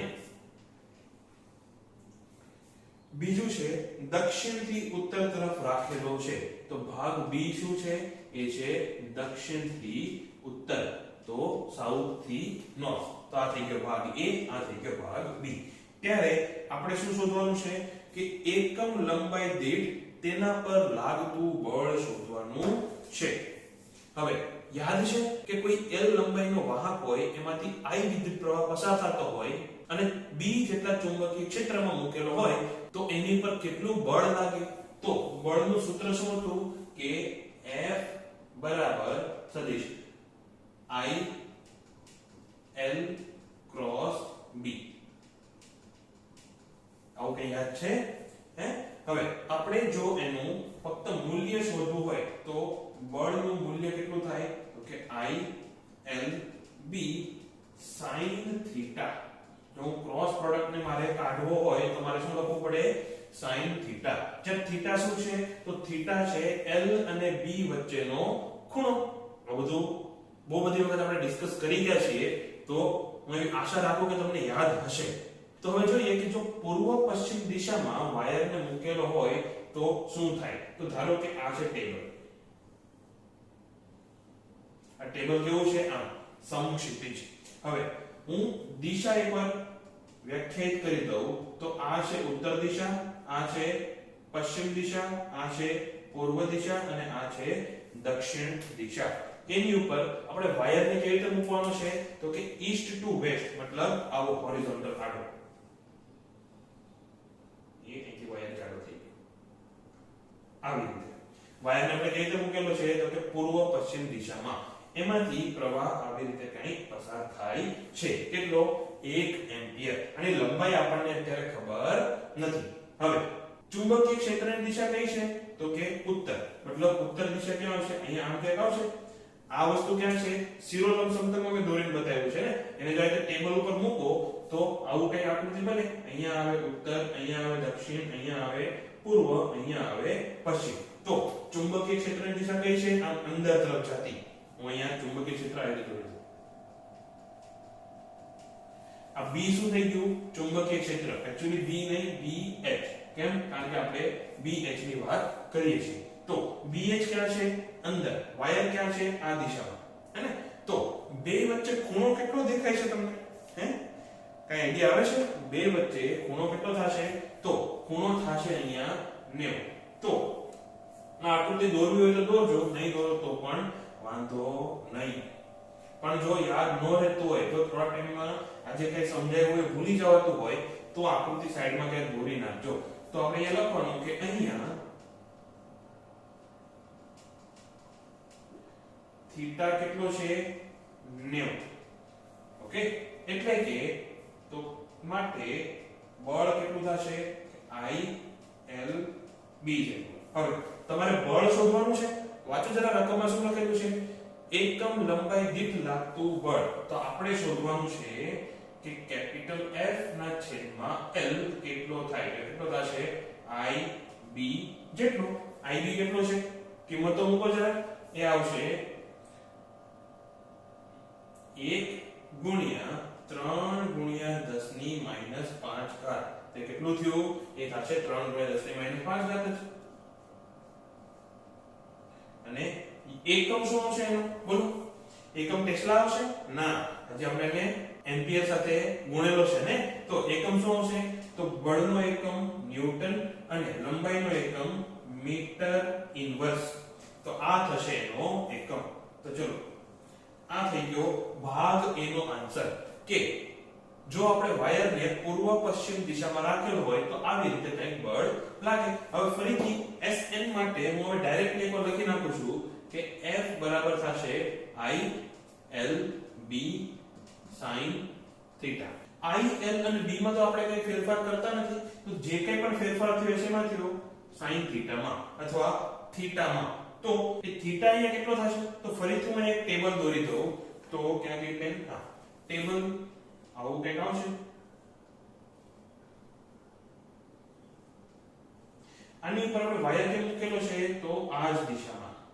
આ કઈ દિશા છે? એકવાર અહીંયા દોરી દઉં તો અહીંયા આવશે ઉત્તર દિશા, અહીંયા દક્ષિણ, અહીંયા વેસ્ટ, અહીંયા ઈસ્ટ. આ આડું સમતલ છે એવું ધ્યાન રાખજો. ચુંબકીય ક્ષેત્ર પણ આ જ દિશામાં છે અને પ્રવાહ પણ આ જ દિશામાં છે. અથવા એને અલગ રીતે દોરવું હોય તો આ થઈ ગયું ચુંબકીય ક્ષેત્ર અને એ જ દિશામાં છે પ્રવાહ. તો હવે બોલો થીટા કેટલો થશે? તો અહીંયા થીટા કેટલો છે? 0 ડિગ્રી. તો થીટા 0 હોય તો sin થીટા 0, sin થીટા 0 હોય તો બળ પણ 0. માટે એકમ લંબાઈ દીઠ બળ કેટલું થશે? 0. તો છાપો. અને બસ આજના ક્લાસમાં આટલું જ. कैसा लगा मेरा मजाक? હવે ઉદાહરણ નંબર 4.11 5 પાસે વીંટાળેલા 100 આટા વાળું 10 સેન્ટીમીટર ત્રિજ્યાનું એક વર્તુળાકાર પૂંછડું 3.2 એમ્પિયર પ્રવાહ ધરાવે છે. તો આટાની સંખ્યા કેટલી છે? n બરાબર 100. પછી ત્રિજ્યા આપેલી છે r બરાબર 0.1 મીટર. 10 સેન્ટીમીટર આપેલું છે ને, અને 10 સેન્ટીમીટર ને જો તમે SI એકમમાં ફેરવો તો મીટર, અને એ કેટલું થશે? 0.1 મીટર. બીજું છે પ્રવાહ. પ્રવાહ છે 3.2 એમ્પિયર. હવે આ ગૂંચળાના કેન્દ્રમાં કેટલું ચુંબકીય ક્ષેત્ર હશે અને ગૂંચળાની ચુંબકીય મોમેન્ટ કેટલી હશે એ તમારે શોધવાનું છે. તો અહીંયા આપણે આટલું એવું બોક્સ બનાવી દઈએ, કારણ કે હજી આપણે થોડોક ડેટા અહીંયા લખવાનો થશે. બાકી ગૂંચળું કેવું છે આપણી પાસે? તો આવું કંઈક ગોળ ગોળ ગોળ ગોળ ગોળ આવું, હે? હજી આમાં આટા થોડા છૂટા છૂટા દેખાય છે. એમાં આટા એકની ઉપર એક જ હશે. એમાંથી વિદ્યુત પ્રવાહ પસાર થાય છે I કેટલો છે? 3.2. એમાં n કેટલા છે? 100. તો એના કેન્દ્ર ઉપર જો મારે ચુંબકીય ક્ષેત્ર શોધવું હોય તો એનું કઈક સૂત્ર હતું, યાદ આવે છે કોઈને? હે, આપણે કહી દઈએ ભાગ A. તો ભાગ A માં સૂત્ર કયું આવશે? તો કે BC. BC એટલે કે ચુંબકીય ક્ષેત્ર ક્યાં? કેન્દ્ર ઉપર, ઓર મેગ્નેટિક ફીલ્ડ એટ સેન્ટર, એટલે BC. અમે ખાલી B કેમ ન લખ્યો? કારણ કે હજી એક આપણે અહીંયા B લખવાનો થશે, એટલે આને આપણે અલગ નામ આપી દીધું BC. એ કેટલું છે? તો બોલો, ગૂંચળાના કેન્દ્ર ઉપર ચુંબકીય ક્ષેત્ર કેટલું થાય? તો એ થાય mu I ના છેદમાં 2r. હવે અહીંયા કેટલા આટા છે? n આટા. n આટા હોય તો તમારે અહીંયા n વડે ગુણવું પડે, કારણ કે એક સમયે જો તમે ખાલી આડછેદ લઈ લો તેમાં કેટલો પ્રવાહ પસાર થતો હોય? તો કે n વખત I જેટલો ટોટલ પ્રવાહ પસાર થતો હોય, એટલે આપણે અહીંયા n વડે ગુણવું પડે. આ બધી વાત આપણે એકવાર કરી ગયા છીએ, તો પણ એકવાર કહી દીધું. હવે mu ની કિંમત કેટલી? તો એ છે 4 પાઈ ગુણ્યા 10 ની માઈનસ 7 ઘાત. પછી I કેટલો છે? 3.2. n કેટલા છે? તો 100. એના છેદમાં 2 ગુણ્યા 0.1. ચલો કરો ગણતરી અને શોધો.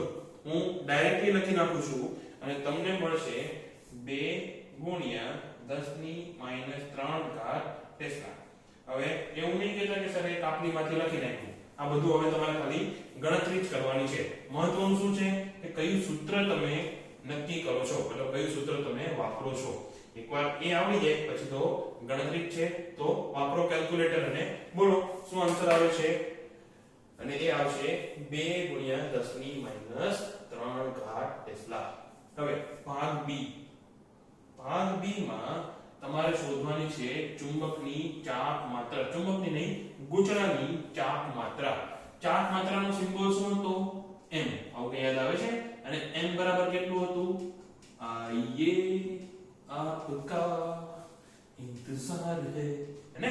તો m બરાબર હતું IA. I એટલે શું?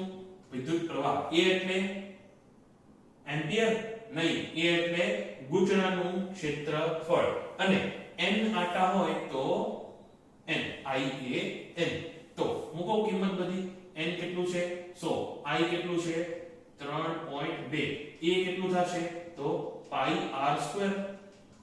ચલો આપણે પહેલા a ની વેલ્યુ મૂકી દઈએ, એનું સૂત્ર મૂકી દઈએ, પછી આગળ આપણે કિંમતો મૂકીએ. તો I એમનેમ, n એમનેમ અને a કેટલું છે? પાઈ r². તો એ થશે 3.2 ગુણ્યા 100 ગુણ્યા પાઈ. પાઈ કેટલું? 3.14 ગુણ્યા 0.1 નો વર્ગ. હું ડાયરેક્ટલી લખું છું 0.01. તો પાછી મૂકો કિંમત અને શોધો શું જવાબ આવે છે. જો આ બેનો ગુણાકાર છે ને 3.2 અને 3.14 એનો ગુણાકાર લગભગ 10 જેટલો થશે. તો અહીંયા જવાબ આવશે 10 અને એકમ કેટલો આવશે બોલો જરા? n નો એકમ કઈ આવે? નહીં. i નો એકમ શું આવે? તો કે એમ્પિયર. અને a નો એકમ શું આવે? તો કે મીટર નો વર્ગ. તો આ થઈ ગયું ચુંબકીય મોમેન્ટ. ચલો છાપો. કોપી કરો આટલું. પછી ભાગ c અને d થોડા લાંબા છે. તો પહેલા આટલું પતાવો. ચલો હવે આગળ વાંચીએ. ગૂંચળાને શિરોલંબ સમતલમાં એવી રીતે રાખેલું છે કે જેથી તેના વ્યાસ સાથે એક રેખસ્થ એવા સમક્ષિતિજ અક્ષ પર મુક્ત રીતે ભ્રમણ કરી શકે. કોને સમજાયું આ? તો જોઈએ. તો ગૂંચળું કેવું છે આવું. અત્યારે હું એને સિંગલ આંટાથી જ બતાવું છું, બાકી બહુ બધા આંટા છે. ઓકે. હવે એને આપણે સમક્ષિતિજ વ્યાસ સાથે એક રેખસ્થ રીતે રાખેલું હોય એવી રીતે એને ગોઠવવાનું છે. એટલે આવી રીતે. તો આ ગૂંચળું આમ ફરે. આ સમજાય છે? આવું એક કિચન આવે ને, કિચનને આપણે આડું રાખો અને આને આપણે આમ ઊભું ફેરવવાનું આવી રીતે. તો ફરીથી હું એ લાઈન વાંચું તો ગૂંચળાને શિરોલંબ સમતલમાં, તો જો સમતલ કેવું છે? શિરોલંબ. પછી એવી રીતે રાખેલું છે કે જેથી તેના વ્યાસ સાથે એક રેખસ્થ એવી સમક્ષિતિજ અક્ષ, એનો વ્યાસ એટલે આ, એની સાથે એક રેખસ્થ એવી સમક્ષિતિજ અક્ષ એટલે આ જે ટપકાવાળી લાઈન દેખાય છે એ અક્ષ પર મુક્ત રીતે ભ્રમણ કરી શકે. એટલે કે આ રીતે ઊભું ફરી શકે. આટલું સમજાઈ ગયું? હવે આગળ. 2 ટેસ્લા જેટલું નિયમિત ચુંબકીય ક્ષેત્ર એવી રીતે પ્રવર્તે છે કે જેથી શરૂઆતમાં ગૂંચળાની અક્ષ આ ક્ષેત્રની દિશામાં હોય. હવે b કેટલું છે પેલા તો?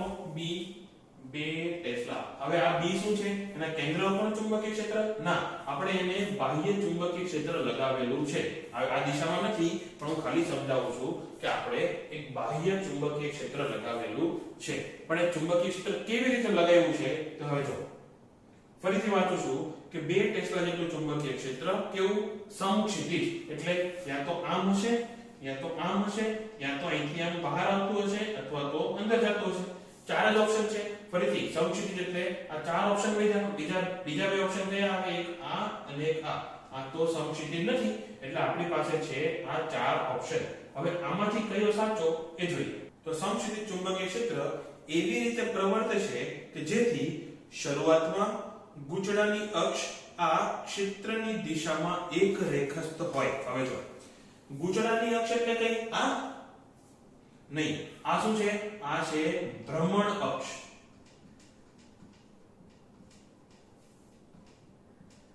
ફરીથી આ જે આડી છે ને એવું છે ભ્રમણ અક્ષ. ગૂંચળાની અક્ષ એટલે કઈ? કે જે ગૂંચળાના સમતલને લંબ હોય અને કેન્દ્રમાંથી પસાર થતી હોય, મતલબ આવી કંઈક. ઓકે. જો આપણે એને સાઈડમાંથી જોઈએ, ધારો કે હું સાઈડમાંથી એને દોરું તો આ થઈ ગયું ગૂંચળું. ઓકે. અહીંયા આપણે સામેથી જોયેલું છે, અહીંયા આપણે સાઈડમાંથી જોવાનું છે. આ થઈ ગયું ગૂંચળાનું કેન્દ્ર. હવે આ જે છે આ આડી લીટી, આ ત્રાસી દેખાય છે, કારણ પણ આપણે સાઈડમાંથી જોઈએ તો ત્રાસી દેખાય, અધરવાઇઝ એ કેવી છે? આડી. તો આ શું છે? એની ભ્રમણ અક્ષ. હવે આની અક્ષ કઈ રહેશે? ગૂંચળાની અક્ષ કઈ આવશે? તો હું એને લાલ પેનથી બતાવું. એ આવશે આવી કંઈક. આ શું છે? ગૂંચળાની અક્ષ.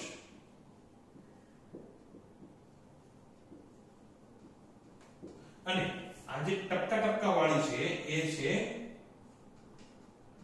ઓકે એ આ ભ્રમણ અક્ષ. ઓકે. તો આ આકૃતિ તમારે દોરવી હોય તો દોરી લો.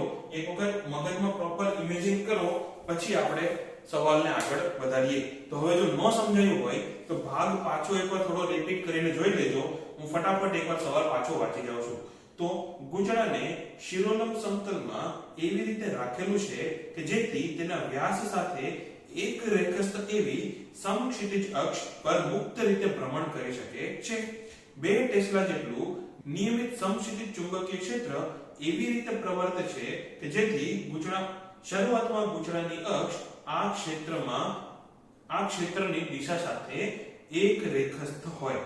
ચુંબકીય ક્ષેત્રની અસર હેઠળ આ ગૂંચળું 90 ડિગ્રી જેટલા કોણ પર ભ્રમણ કરે છે. તો પાછો આ જો ચુંબકીય ક્ષેત્રની અસર હેઠળ એ પેલા આમ હતું અને હવે આમ ભ્રમણ કરીને 90 ડિગ્રી જેટલું ભ્રમણ કરે છે. પહેલા આની અક્ષ ક્યાં હતી? તો અક્ષ આમ હતી, આમ. પછી અક્ષ કેમ થઈ ગઈ? તો જો આ આવી રીતે આમ ભ્રમણ કરે તો અક્ષ કેવી થઈ ગઈ? ઉપર. સમજાય છે? તો પહેલા ચુંબકીય ક્ષેત્ર, ઓકે, અહીંયા પાછું આને સમજાવું તો આ હતી અક્ષ એની, કોની? ગૂંચળાની અક્ષ, અને ચુંબકીય ક્ષેત્ર પણ આ જ દિશામાં. પછી 90 ડિગ્રી જેટલું ભ્રમણ કરે તો આવી રીતે. તો હવે જો પહેલા ચુંબકીય ક્ષેત્ર અને અક્ષ વચ્ચે ખૂણો કેટલો હતો? 0. ચુંબકીય ક્ષેત્ર ક્યાં છે? શરૂઆતમાં જે ગૂંચળાની દિશા હતી, ગૂંચળાની અક્ષની દિશા હતી એ જ. ઓકે, તો પહેલા હતી અક્ષની દિશા આવી રીતે, તો પહેલા ખૂણો કેટલો હતો? 0. પછી જ્યારે 90 ડિગ્રી ભ્રમણ કરે ત્યારે ખૂણો કેટલો થાય છે? તો કે 90. આ સમજાય છે ને? તો થીટા i એ કેટલું છે? 0 ડિગ્રી. થીટા f એ કેટલું છે? 90 ડિગ્રી. થીટા i એટલે થીટા ઇનિશિયલ અથવા પ્રારંભિક ખૂણો. થીટા f એટલે થીટા ફાઇનલ અથવા અંતિમ ખૂણો. એ કેટલા છે? 0 ડિગ્રી અને 90 ડિગ્રી. તો આટલું જો ખબર પડી ગઈ હોય તો હવે સવાલ એકદમ હલવા જેવો છે. તો ચલો હલવો ખાવાનું સ્ટાર્ટ કરીએ. તો હું પહેલા અહીંયા સમજાઈ દઉં, પછી આ ભૂસી નાખીશ. તો આપણે શું શોધવાનું છે કે બે કેસમાં ટોર્ક કેટલું હશે, મતલબ પ્રારંભિક ટોર્ક અને અંતિમ ટોર્ક. તો ટોર્કનું સૂત્ર શું છે કે ટોર્ક બરાબર છે m ક્રોસ b, અને બધા કેવા? સદિશ. અને બીજી એક વાત, આપણે m નું શોધેલો હતો પહેલા, આની પહેલા આપણે m શોધ્યો તો કેટલો હતો? 10 એમ્પિયર મીટર સ્ક્વેર. અવ્યાજ છે ને? આ એક સાઈડમાં લખી નાખો એટલે આપણે ખાલી એની કિંમત જ મૂકવાની રહે. તો ટોર્ક કેટલો છે? m cross b. તો જો મારે ખાલી મૂલ્ય શોધવું હોય તો કેમ લખાય કે m b sin થીટા. હવે પ્રારંભિક ટોર્ક શોધવા માટે ટાઉ ઇનિશિયલ પ્રારંભિક ટોર્ક કેટલો થશે? તો એ થશે m b sin theta i. Theta કેટલું છે? આ થીટા i કેટલું છે? 0 ડિગ્રી. sin 0 કેટલું થાય? 0. તો ટોર્ક કેટલું થશે? તો પ્રારંભિક ટોર્ક થશે m b જેટલું જ. m કેટલું હતું? 10. b કેટલું છે? 2. તો ટાઉ i થશે 20. એકમ બોલો જરા. એ થશે ન્યૂટન મીટર. તો છાપો. હવે છાપવાનું બાકી હોય તો વિડિયો પોઝ કરીને છાપજો. હું આગળ લખું છું, એ છે અહીંયા લખીએ કે ટાઉ ફાઇનલ. ટાઉ ફાઇનલ એટલે અંતિમ ટોર્ક. અંતિમ ટોર્ક કેટલો થશે? તો એ થશે m b sin theta final જેટલું. તો થીટા f કેટલો છે? એ છે 90 ડિગ્રી. sin 90 કેટલું? તો 0. તો ટાઉ f થશે 0 ન્યૂટન મીટર. તો આ થઈ ગયો તમારો જવાબ. કોનો?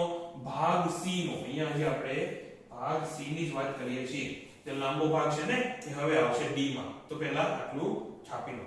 તો હવે ભાગ d એ ભાગ c નો જ આગળનો ભાગ છે કે જ્યારે ગુચડું 90 ડિગ્રી કોણ પાસે પહોંચે ત્યારે તેણે કેટલી કોણીય ઝડપ પ્રાપ્ત કરી હશે. હવે જો પાછું એકવાર ગુચડું અહીંયા દોરું છું, એ હવે તમારે દોરવાની જરૂર નથી.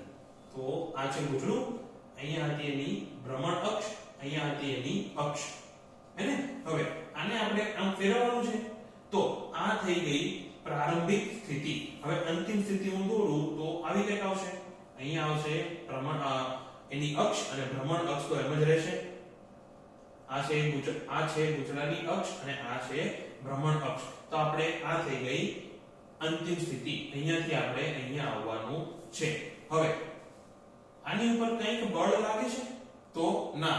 નિયમિત ચુંબકીય ક્ષેત્રમાં ગૂંચળા ઉપર કુલ બળ કેટલું હતું? 0. પણ કંઈક ટોર્ક લાગે છે? તો હા. હવે જો ટોર્ક સતત લાગતો હોય તો કંઈક કોણીય પ્રવેગ પણ હશે, અને જો કોણીય પ્રવેગ હોય તો કોણીય વેગ હંમેશા વધતો રહેવાનો. કોણીય વેગ કે કોણીય ઝડપ હંમેશા વધતી રહેવાની. આટલું તો સમજાય છે, હે ને? હવે આ જે ટોર્ક લાગે છે એ અચળ છે કે ચલિત છે? તો ટોર્ક ચલિત છે. કેમ એવું? કે જેમ જેમ થીટા બદલાય એમ થીટા ટોર્ક વધવાનો છે, હે ને? તો જેમ થીટા ચેન્જ થશે એમ ટોર્ક પણ ચેન્જ થશે. તો તમે અચળ પ્રવેગના સૂત્રો વાપરી શકો નહીં. તો અહીંયા આપણે ફરજિયાત સંકલન વાળા સૂત્રો લેવા પડે. હવે જો અહીંયા આપણે વાપરશું ન્યૂટનનો ગતિનો બીજો નિયમ. તો શું હતો એ કે દળ ગુણ્યા વેગનો ફેરફાર અથવા સમયની સાપેક્ષે વેગનો ફેરફાર એ કોના બરાબર હોય તો કે બળ જેટલો. આવું યાદ છે. પણ અહીંયા બળ તો કેવું છે 0. જો બળ ન હોય પણ ટોર્ક હોય તો આને આપણે ભ્રમણની રાશિઓ મૂકીને બીજું સૂત્ર પણ લખી શકાય કે દળની જગ્યાએ આપણે શું મૂકવાનું તો કે જડત્વની ચાક માત્રા I. બીજું વેગની જગ્યાએ શું મૂકવાનું તો કે કોણીય વેગ. પછી dt તો સેમ જ રહેવાનું અને તો બળની જગ્યાએ શું આવશે ટોર્ક. હવે યાદ આવે છે. રેખીય ગતિની જે રાશિ હતી એને આપણે ચાક ગતિની રાશિમાં ફેરવી દીધી. તો હવે જો બીજી એક વાત અહીંયા I ને મેં વાકા ચૂકો લખેલો છે જાણી જોઈને. ખોટી હવા મારવા નહીં કે મને આવી રીતે I લખતા આવડે છે. કેમ એવું? કારણ કે I આપણે જનરલી શેના માટે લઈએ તો કે વિદ્યુત પ્રવાહ અને વાકા ચૂકો I શેના માટે લઈશું આપણે તો કે જડત્વની